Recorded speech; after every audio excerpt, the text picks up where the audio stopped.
Salut à tous, c'est Cédric, je suis très heureux de vous retrouver aujourd'hui pour ce nouvel épisode, épisode spécial confinement. J'espère que vous allez bien, que le temps n'est pas trop long, on continue semaine après semaine et c'est vrai que ça commence à durer un petit peu, mais bon voilà, j'espère qu'on a fait le plus gros. Je suis avec Nico comme d'habitude. Salut Nico, comment tu vas? Salut Cédric, ça roule. Le confinement toujours bien? Nickel. Ouais, bah super. Du coup aujourd'hui on va faire un petit point de situation voilà, sur la partie confinement. On a une date aujourd'hui, le 11 mai qui a été annoncée. On va pas s'étendre sur ce sujet-là parce que clairement on n'a pas encore beaucoup de garanties. Je connais pas du tout l'impact que ça aura sur la reprise du marché immobilier. On a un vrai sujet aujourd'hui à développer, un sujet qui est assez flou, donc on va vraiment discuter ensemble et je pense que ça va être intéressant parce qu'il y a eu beaucoup d'échanges, notamment sur le Discord. Mais avant de vous dévoiler ce sujet, je voulais revenir sur le Meetup Live qu'on a fait la semaine dernière. Meetup Live spécial comment négocier son prêt immobilier.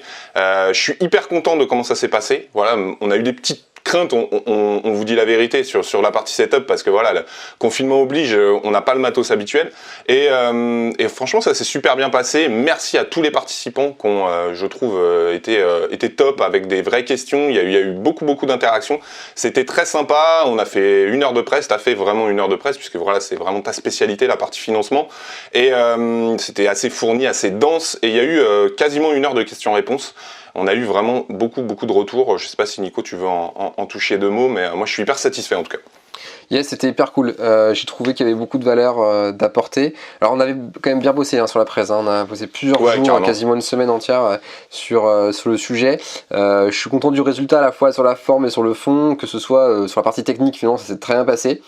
Sur la forme, on avait, je pense que les gens étaient contents de la présentation qu'on avait faite. On s'est vraiment fait chier pour avoir un contenu de qualité, et la presse en elle-même était plutôt cool. Donc non, je suis satisfait du résultat, et puis surtout j'ai trouvé ça très agréable en fait de faire ce format meet-up en live. Je me dis que c'est quelque chose qu'on peut répéter assez facilement avec des thématiques différentes. Alors on l'a déjà annoncé, il y a d'autres thèmes qui arrivent. Je pense pas que ce soit le sujet aujourd'hui, mais en tout cas moi de mon côté c'est une thématique que je réitérerai avec toi dans les prochains jours ou prochaines semaines. On verra en fonction du calendrier, mais même hors confinement en fait, finalement le Meetup Live c'est un format qu'on peut faire un soir en semaine.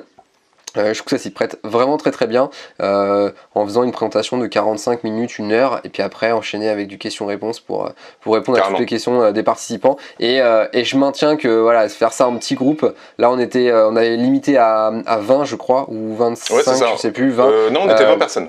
Ouais, 20 personnes. Alors du coup on avait mis forcément des gens qui étaient en attente et qui n'ont pas pu participer, mais on leur avait précisé que c'est pas grave, on réitérerait l'opération. Je crois qu'on a eu presque 55 inscrits en tout, mais je pense que c'est important de conserver ce format un petit peu petit groupe. Je pense qu'on peut augmenter quand même légèrement, mais c'est cool parce que ça permet d'avoir des échanges un peu plus approfondis avec les participants, et je pense que ça apporte beaucoup de valeur à ceux qui ont participé. Donc voilà, c'était hyper cool.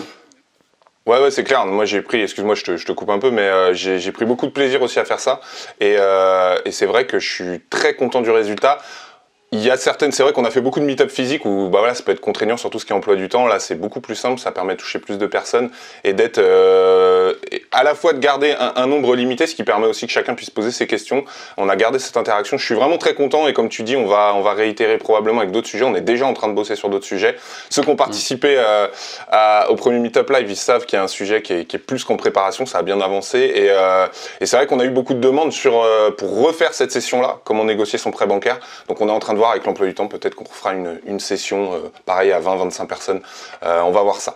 Bref, c'est pour participer, c'est sur inscription, donc abonnez-vous là à la newsletter qui est en description de la vidéo. On va communiquer, c'est comme ça qu'on communique en fait finalement pour les inscriptions. La plupart, enfin tout ça après ça se passe sur Eventbrite, mais si vous voulez être prévenu en temps et en heure, inscrivez-vous à la newsletter qui est en description quoi. Yes, voilà. C'était la petite parenthèse. Voilà, on est content, et c'est vraiment un format qu'on va mettre en place de manière durable. Voilà, c'était. Maintenant, on va rentrer dans l'actu du jour. Donc aujourd'hui, en fait, on voulait vous parler d'un sujet qui est assez flou, je trouve, on ne sait pas trop sur quel pied danser. C'est la gestion du locataire. C'est-à-dire, vous avez un locataire qui veut partir. Je parle évidemment, je recontextualise pendant le confinement, parce qu'en temps normal, on en a déjà parlé. Mais voilà, on est pendant le confinement. Un locataire vous a donné préavis, il veut partir, qu'est-ce qui se passe? Comment je fais pour déménager? Peut-être vous-même vous êtes locataire et vous savez pas comment ça se passe avec votre propriétaire. Du coup, on a essayé un petit peu de découper tout ça. Il y a beaucoup de flou, il y a beaucoup de points qui sont pas hyper clairs parce qu'il n'y a pas eu de texte vraiment officiel sur ce sujet-là. Donc on a essayé de découper les choses. C'est un sujet on va dire la vérité, qu'on voulait traiter peut-être un petit peu avant, mais on pensait qu'il y avait probablement un texte de loi qui allait arriver, quelque chose de beaucoup plus encadré, donc on s'était dit qu'il n'y avait pas spécialement d'intérêt d'en parler avant. Il s'avère que ça n'a pas été le cas, il s'avère qu'on est quand même encore en confinement, que comme je disais, on a une date du 11 mai aujourd'hui, mais on ne sait pas exactement comment ça va se passer. Donc je pense que ça a tout son sens de pouvoir en discuter ensemble aujourd'hui et de vous expliquer un petit peu notre point de vue.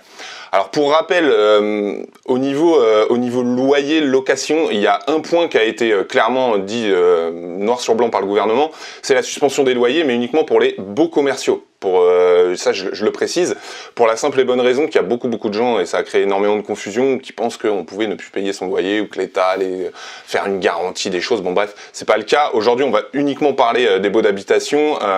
C'est vrai que l'État a plutôt fait des plans de relance par rapport à pas mal de petites choses économiques et autres, vous en avez entendu parler, afin de permettre... Les petites entreprises en fait, hein, tout simplement. Ouais, c'est ça, sauver les petites entreprises. Hein. Exactement. Et à travers ça, à travers des démarches de chômage partiel et autres, permettre aux personnes qui ont un loyer d'habitation de pouvoir continuer à payer leur loyer. C'est pour ça c'est comme ça que je l'analyse en tout cas, qu'ils n'ont pas fait les mêmes mesures sur les baux d'habitation. Bon bref. Donc aujourd'hui, vous êtes locataire, vous êtes propriétaire. Locataire, vous devez payer votre loyer. Propriétaire, vous devez toucher votre loyer. Maintenant, qu'est-ce qui se passe quand vous devez bouger? Parce que c'est la vie, personne l'a anticipé ce confinement, donc il y a forcément des choses qui se sont passées. J'ai besoin de déménager, je suis en confinement, comment ça se passe? Nico, je veux bien que tu nous en parles un petit peu, parce que je crois que tu avais eu quelques infos là-dessus. Encore une fois, il y a eu pas mal de sons de cloche là-dessus. Qu'est-ce qui se passe si je dois déménager de manière concrète? Yes, alors il y a plusieurs choses hein, derrière le déménagement, le terme déménagement déjà, il y a plusieurs choses. Ouais, c'est clair. De manière la plus large possible, aujourd'hui les déménagements sont interdits et seuls les déménagements qui relèvent d'urgence sanitaire, d'urgence sociale ou qui mettent en péril la personne qui vit dans l'appartement sont autorisés. Donc ça veut dire qu'on ne peut pas faire appel à des déménageurs en dehors de ces contextes-là. Donc cette phrase-là, quand on la lit comme ça, on se dit pas de déménagement possible, du coup c'est bon, hein, pas de sortie de locataire. C'est pas ça en fait, hein, c'est que vous ne pouvez pas faire appel à des déménageurs professionnels. Donc en fait, les locataires peuvent quand même sortir et faire leur déménagement eux-mêmes. Donc ça doit pas réunir plus de 5 personnes, si je dis pas de bêtises, pour ce déménagement. Ça nécessite aussi de demander une autorisation. Mais du coup, il y a encore une fois un flou autour de cette situation-là. Mais le fait est que aujourd'hui, on va avoir deux cas de figure. On va avoir le cas de figure des locataires, c'est la famille, le papa, la maman, les deux enfants, et donc du coup, ils ont beaucoup de mobilier, beaucoup de choses dans l'appartement, et là, ils ont forcément besoin d'un déménageur pour effectuer le déménagement, et là, ce sera pas possible. Mais c'est vrai que nous, toi comme moi, comme beaucoup de gens de la communauté, on a beaucoup de locataires qui sont des étudiants, parce qu'on est propriétaire de petites surfaces et du coup qui font pas appel à des déménageurs pour effectuer leur déménagement. Et là, qu'est-ce qu'on fait dans cette situation-là? Finalement, on peut pas faire grand-chose. S'il a envie de sortir, il peut sortir. Maintenant, il y a pas mal de questions à se poser par rapport à la demande de congé. Ouais, non, clairement, merci d'avoir résumé ça, et c'est vrai qu'il peut y avoir des cas de double loyer, si quelqu'un a déjà fait un bail ailleurs, donc faut qu'il déménage en urgence, enfin voilà.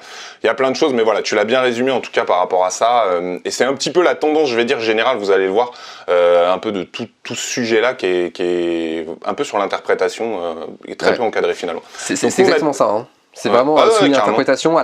Et je précise, j'ai consulté un avocat sur le sujet, et m'a dit ça va faire appel à la bonne foi de chacun du propriétaire du locataire. Je pense pas qu'il soit propriétaire cet avocat parce que la bonne foi de chacun ça va pas dire grand chose en fait. Donc, non, c'est clair. Après je pense on n'est pas là pour dire si c'est bien ou pas bien forcément, mais je veux dire on est dans une situation aussi où tu es obligé de t'adapter assez rapidement et c'est vrai que par moment tu essaies de trouver entre guillemets la moins mauvaise situation, mais je suis assez d'accord avec toi. Je pense que d'ici quelques semaines, quelques mois, on va entendre parler de cas qui vont être un petit peu épineux, à mon avis. Voilà, c'est sûr qu'il y aura, on va assister à des conflits propriétaires-locataires dans les prochaines semaines, prochains mois. On va en parler sur certains sujets. À mon avis, que voilà, je fais pas de spoiler, mais comme les états des lieux, à mon avis, les mauvaises surprises d'état des lieux, les cautions qui seront pas rendues, les choses, ça va être un petit peu tordu. Ok, super pour cet encadrement-là. D'ailleurs, on résume, on va faire les bons élèves, on résume que voilà, tout ce qu'on va citer là, c'est dans le respect des mesures barrières et autres. J'ai pas besoin de vous les répéter, je pense que vous les entendez assez.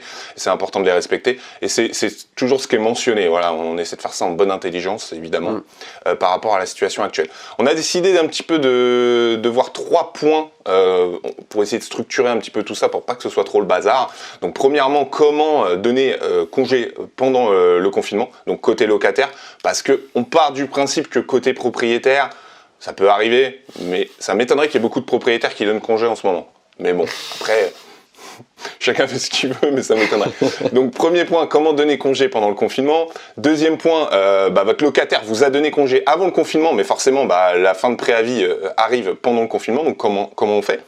Et le troisième point, votre bail, vous avez signé un bail, par exemple juste avant le confinement avec une entrée dans les lieux 3 semaines après, donc votre début de bail arrive pendant le confinement, qu'est-ce qu'on fait? Donc c'est les 3 points que je vais vous développer tout de suite. Je te propose, Nico, qu'on commence directement.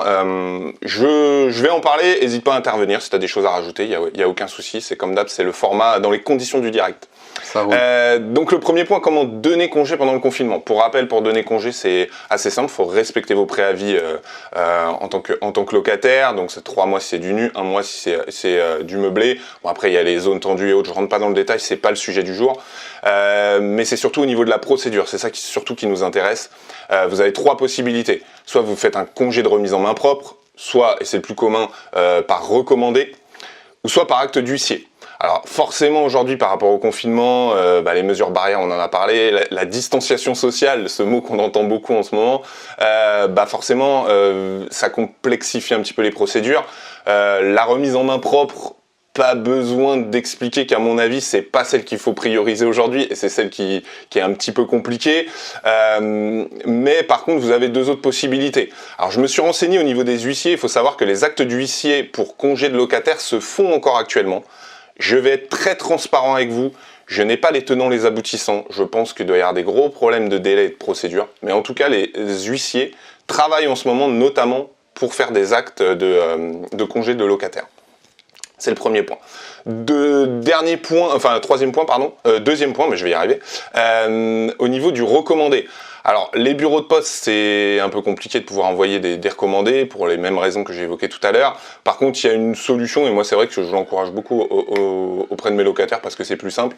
C'est le recommandé électronique qui, pour le coup, ne nécessite aucun contact et qui permet de pouvoir dater un envoi et faire foi pour le début de préavis au niveau de votre bail. Nico, je sais pas si tu veux en parler parce que moi c'est vrai que je suis pas le spécialiste technologie au niveau du recommandé électronique. Je sais pas si tu as la possibilité. Voilà, du multimédia, ouais, je voulais pas le dire, mais voilà.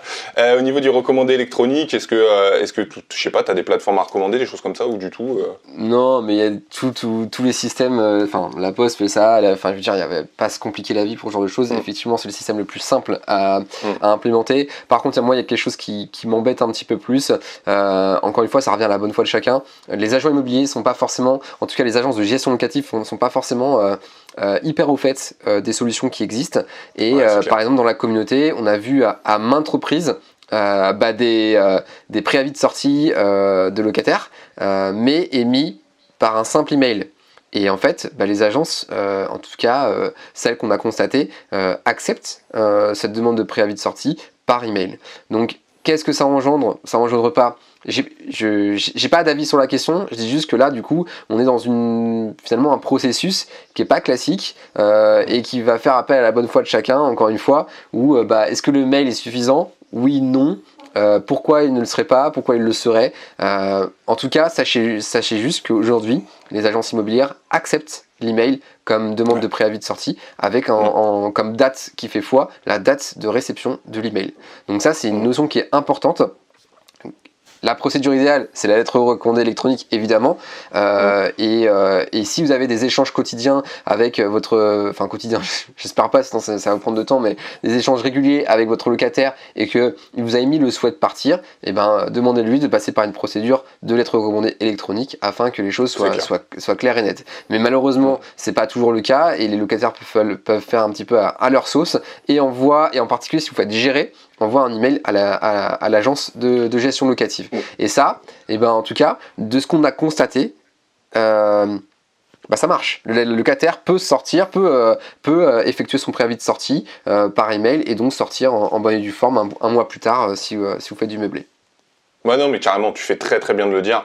Parce que bon, clairement, aujourd'hui, les agences physiquement sont fermées, mais bon, comme tu dis, il y a quand même, on veut dire, des agences qui travaillent notamment sur la gestion locative et aujourd'hui qui simplifient, c'est vraiment un mot à prendre entre guillemets, qui simplifie les procédures et même, enfin, on est en dehors de la légalité et c'est vrai que c'est là-dessus, notamment moi que je pensais qu'il allait avoir quand même des petites choses qui allaient être tickées, parce qu'en soi, recevoir un simple mail et le mail faisant foi, je trouve pas ça totalement idiot vu des circonstances. Le problème, c'est qu'il faut que ce soit inscrit dans la loi, parce que tant qu'il n'y a pas de problème, tout le monde fait ça en bonne intelligence, il y a du dialogue, pourquoi pas.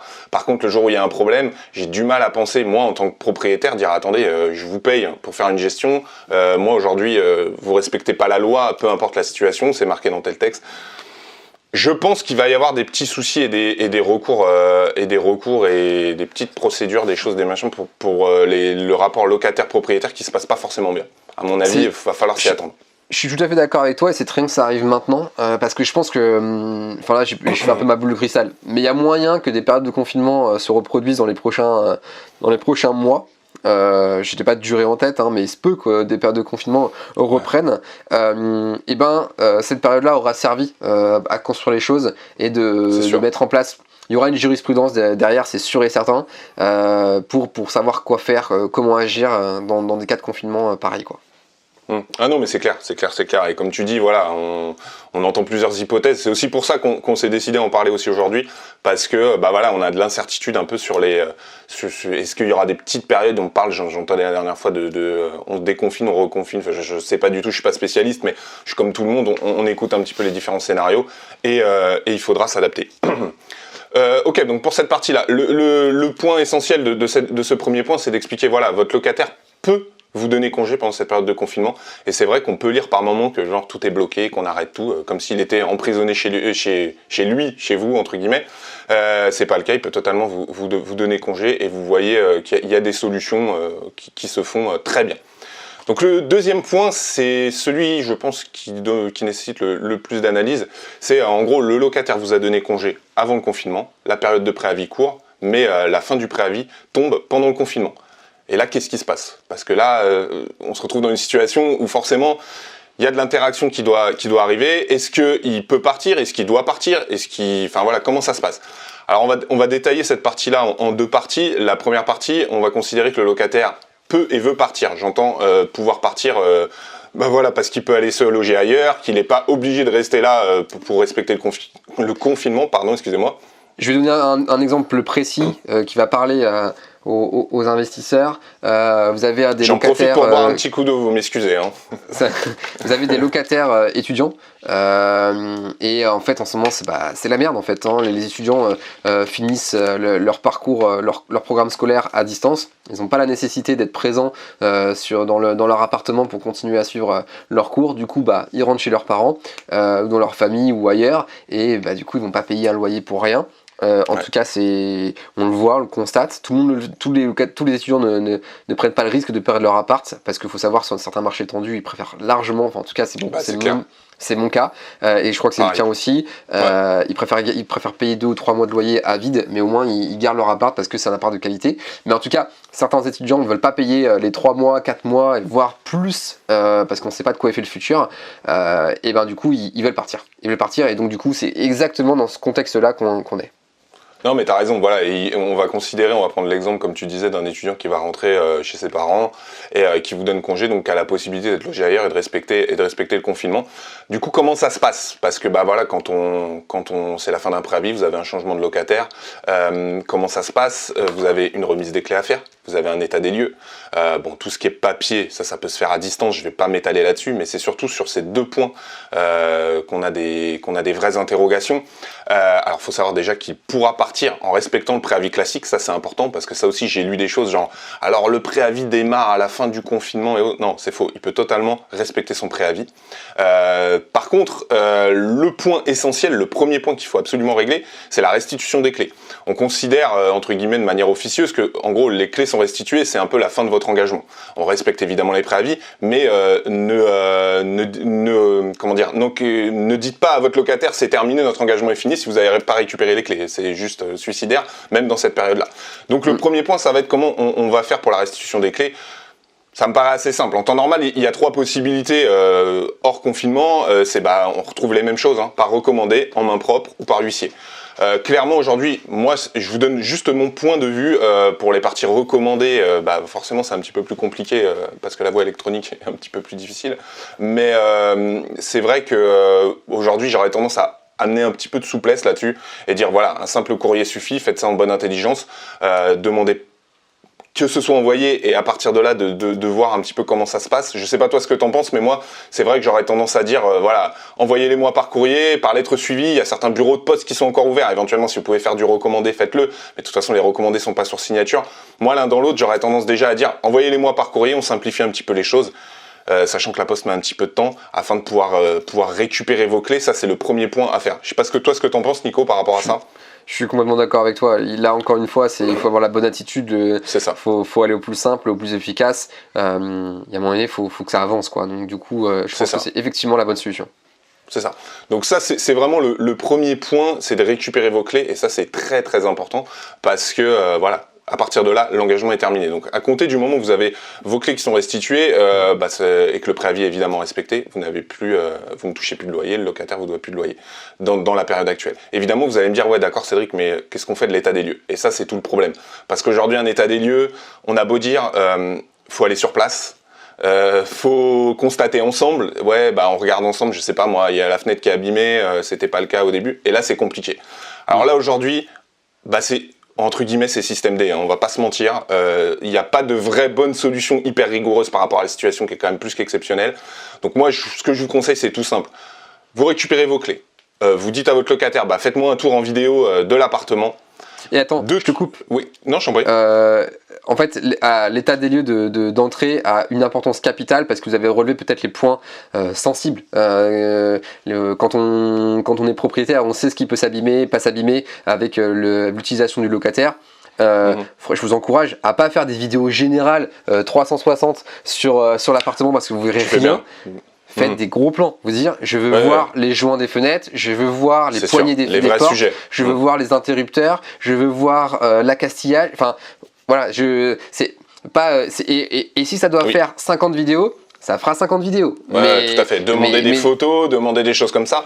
Enfin, c'est sûr, là où tu as raison, faites pas une visite d'appart. Hein. Ouais, c'est ça. Et là, le locataire, c'est à lui de son côté à être de bonne foi et à faire le taf qu'on lui demande. Ça, c'est vraiment important. C'est vraiment win-win la relation. Non, mais c'est clair. Et sachant que ça, de toute façon, aujourd'hui, le premier point sur l'état des lieux, il n'y a pas d'autre solution. Je veux dire, il n'y a pas d'autre solution. On peut pas faire autrement que ce moment-là. Mais là, tu as totalement raison. Demandez les points essentiels, comme tu le disais, les détails. Alors, ça dépend des appartements, mais voilà. S'il y avait des poignées, des choses qui marchaient pas forcément très bien, regardez un petit peu l'état. Mais je veux dire, voilà, s'il y a une trace sur un mur, c'est pas la fin du monde. Mais les choses un petit peu sensibles, comme tu dis, en se référant à l'état des lieux d'entrée. Alors. Ça, c'est la première partie sur l'état des lieux. Maintenant, demain, on va être déconfiné. Vous avez vos clés. Votre locataire est parti. On va pas se raconter d'histoire. Il y a peu de chances que vous ayez reloué. Même si on va en parler, il y a des possibilités. Mais encore une fois, c'est très compliqué de relouer aujourd'hui, voire quasiment impossible. On va pas se mentir. Du coup, qu'est-ce que moi je vous conseille? Une fois que vous êtes déconfiné, dans ces cas-là, vous reconvoquez votre locataire et vous refaites un état des lieux formel. Alors évidemment, comme j'insiste, sous réserve que vous n'ayez pas reloué entre-temps, parce que sinon le locataire, admettons, vous arrivez et qu'il y a une fenêtre de cassée, il va vous dire « Ah oui, mais c'est pas moi, c'est votre nouveau locataire » et autres, vous allez rentrer dans quelque chose. Mais vu la situation, il y a quand même peu de chances que vous ayez, comme je vous le disais, un nouveau locataire. Donc vous reconvoquez un état des lieux totalement classique, que vous refaites avec votre locataire, vous renotez les choses, et le point essentiel par rapport à la situation que je vous conseille, c'est que vous rendez la caution uniquement après cet état des lieux classique. Et ça, c'est hyper important. Même si votre locataire vous le demande, vous lui dites, en bonne intelligence, c'est du dialogue, la situation s'y adapte, on rend la caution uniquement après cet état des lieux classique. Parce qu'une fois que vous aurez rendu la caution, par exemple, après la vidéo en disant « Ah bah non, apparemment, il n'y a rien », vous allez revoir votre appartement, même s'il y a un tout petit truc ou quelque chose de plus grave, vous pouvez toujours espérer, vous n'allez jamais récupérer une partie de la caution. Donc vraiment, le point essentiel pour pouvoir se couvrir, c'est cet élément-là.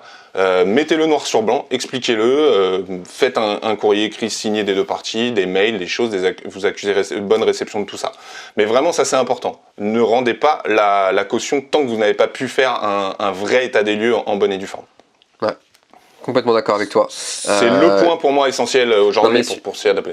Ouais, et je pense que c'est vraiment la méthodologie à appliquer, l'attitude à avoir, le comportement à avoir. Donc si je résume, c'est on fait un premier état des lieux à distance, on prévient que la caution sera rendue après un véritable état des lieux physique. Donc ça veut dire qu'en amont, il faut le prévenir qu'il y a cet état des lieux préalable qui lui permet de renvoyer les clés et de quitter l'appartement, mais que derrière, il y aura un second état des lieux définitif fait en physique avec la personne. Donc ça veut dire que par exemple si c'est un étudiant, je te donne un exemple concret, l'étudiant étudie à Poitiers, il habite à La Rochelle, et ben il s'engage à faire le déplacement, ou ses parents, ou je sais pas, enfin voilà, à faire le déplacement a posteriori pour revenir dans l'appartement, faire l'état des lieux en bonne et due forme et récupérer sa caution.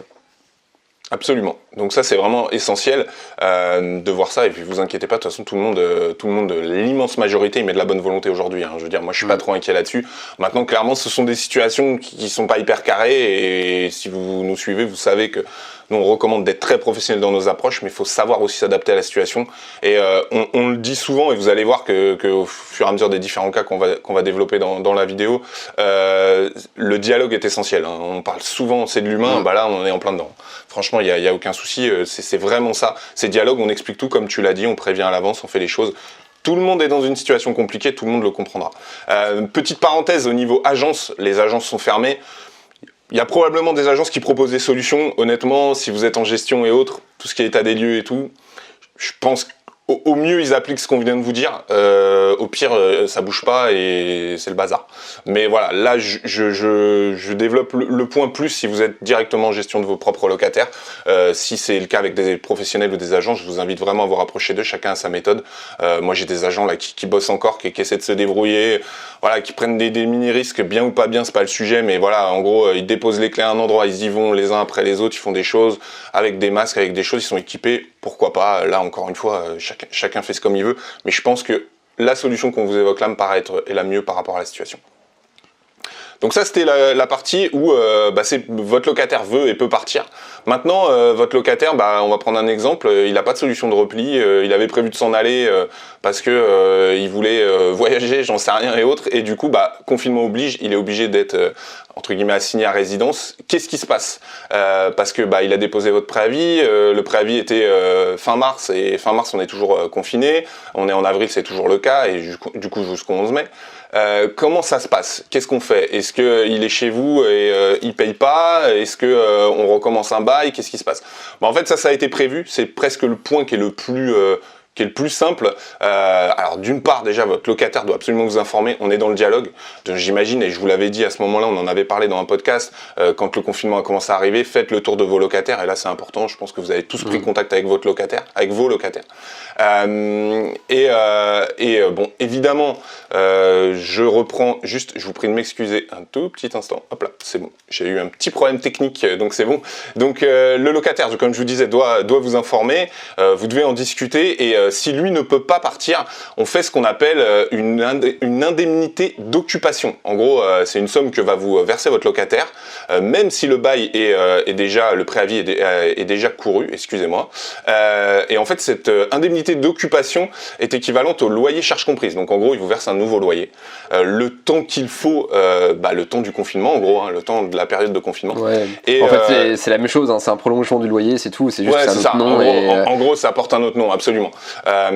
Dès que ce sera possible, dès que tout le confinement sera terminé, vous aurez possibilité de mettre en place les différentes procédures dont on a parlé plus tôt, forcément remise des clés, état des lieux et autres. Donc pas de panique là-dessus. Oui, dis-moi.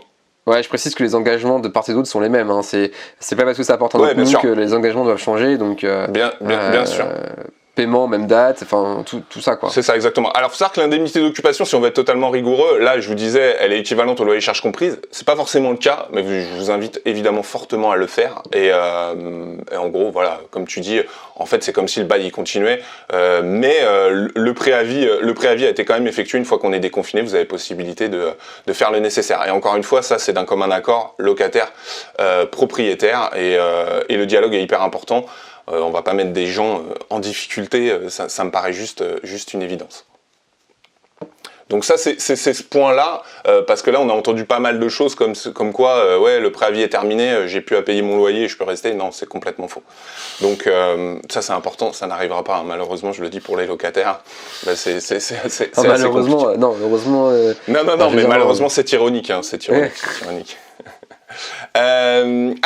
Troisième point, et là c'est un point pareil qui est un petit peu particulier, c'est vous avez signé un nouveau bail. Souvent on signe des baux où on se met d'accord pour une entrée des lieux un peu en anticipation. Par exemple, vous êtes tout début mars et vous dites ok, je vous ai choisi comme locataire et on a prévu de faire une signature de bail je sais pas, le 20 mars ou pire, on va signer un protocole d'accord de bail ou un bail anticipé pour une entrée dans les lieux fin mars. Donc qu'est-ce qui se passe aujourd'hui ? Alors, soit vous avez la possibilité de respecter cette entrée dans les lieux, donc on en revient un petit peu à ce qu'on disait tout à l'heure, possibilité de remise des clés.